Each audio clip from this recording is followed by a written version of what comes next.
नमस्कार, स्वागत आहे तुमचं आपल्या यूट्यूब चॅनलमध्ये। बऱ्याच जणांना प्रश्न पडतो, भेंडीची भाजी म्हटलं तर चिकट होणारच। पण आज आपण एकदम सर्वात सोपी पद्धत वापरून भेंडीची भाजी बनवणार आहोत, तीही चिकट न होता। आणि बऱ्याच जणांना भेंडीची भाजी ही आवडत नसते, पण माझ्या पद्धतीने एक नक्की ट्राय करा। भेंडीची भाजी ही वेगवेगळ्या पद्धतीने बनवली जाते, त्यातीलच पद्धत आज आपण एक बनवणार आहोत।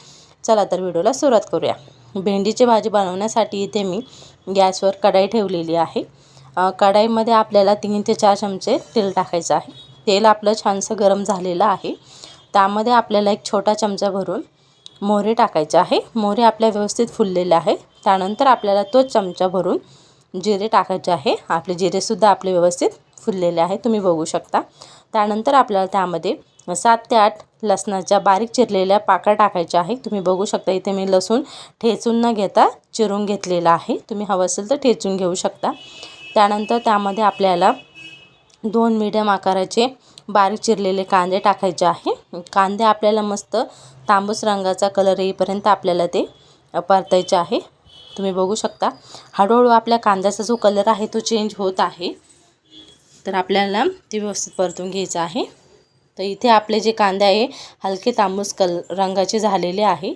त्यानंतर त्यामध्ये आपल्याला 3 हिरव्या मिरच्या टाकायच्या आहे चिरलेल्या, ज्या की मी उभ्या बारीक चिरून घेतलेल्या आहे, तुम्ही बघू शकता। त्यानंतर व्यवस्थित परतून घ्यायचं आहे। परतल्यानंतर आपल्या मिरच्यासुद्धा आपल्या थोड्याशा त्यामध्ये लाल झालेल्या आहे। त्यानंतर त्यामध्ये आपल्याला एक छोटा चमचा हळद टाकायची आहे। हळद टाकल्यानंतर त्यामध्ये आपल्याला एक छोटा चमचा हिंग टाकायचा आहे। हिंग टाकल्यानंतर त्यामध्ये आपल्याला किचन किंग मसालासुद्धा टाकायचा आहे। तो टाकल्यानंतर आपल्याला व्यवस्थित परतून घ्यायचा आहे, तुम्ही बघू शकता। तर असेच नवनवीन व्हिडिओ बघण्यासाठी आपले चॅनल सबस्क्राईब करायला विसरू नका। तर इथे मी पाव किलो भेंडी घेतलेली आहे, ती मी स्वच्छ धुवून आणि पुसून आणि बारीक चिरलेली आहे। ते आपल्याला त्यामध्ये टाकायचे आहे। त्यामध्ये टाकल्यानंतर ते आपल्याला व्यवस्थित परतून घ्यायचं आहे, जेणेकरून आपल्या मसाला आणि आपली जी भेंडी आहे ती व्यवस्थित एकजीव होईल, तुम्ही बघू शकता। भेंडी जी आहे ती वेगवेगळ्या पद्धतीने केली जाते, तुम्ही बघू शकता। ते आपल्याला व्यवस्थित परतवल्यानंतर त्यावर आपल्याला साधारणतः 5 मिनिटासाठी झाकण ठेवायचं आहे। तर 5 मिनिट आपले झालेले आहे। त्यानंतर आपल्याला आपली जी भेंडीची भाजी आहे ती आपल्याला व्यवस्थित परतून घ्यायची आहे, तुम्ही बघू शकता।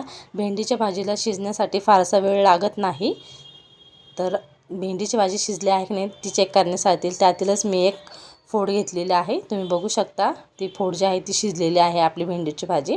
त्यानंतर त्यामध्ये आपल्याला शेंगदाण्याचं कूट टाकायचं आहे। इथे मी ऑलरेडी शेंगदाण्याचं कूट करून ठेवलेला होता। त्यानंतर त्यामुळे आपल्याला चवीनुसार मीठ टाकायचं आहे। मीठ टाकल्यानंतर आपल्याला ते व्यवस्थित परतून घ्यायचं आहे। बऱ्याच जणांची भेंडीची भाजी जी आहे ती चिकट होती, पण या पद्धतीने ट्राय केली तर भेंडीची भाजी जी आहे ती चिकट होणार नाही। त्यानंतर परत आपल्याला 1 मिनिटासाठी झाकण ठेवायचं आहे। तर 1 मिनिट झालेलं आहे। तर आपली भेंडीची भाजी जी आहे ती व्यवस्थित शिजलेली आहे आणि भेंडीची भाजी जी आहे ती जास्त शिजायला वेळ लागत नाही आणि कमी वेळेमध्ये शिजते। तर तुम्ही बघू शकता आपली भेंडीची भाजी जी आहे ती अगदी चिकट नाही झालेली आहे, एकदम मोकळी झालेली आहे। तर तुम्ही नक्की ट्राय करा। व्हिडिओ आवडल्यास लाईक, शेअर आणि सबस्क्राईब करायला विसरू नका। तर तुम्ही कोणत्या पद्धतीने भेंडीची भाजी करतात ते कमेंटमध्ये सांगायला विसरू नका। व्हिडिओ बघितल्याबद्दल धन्यवाद।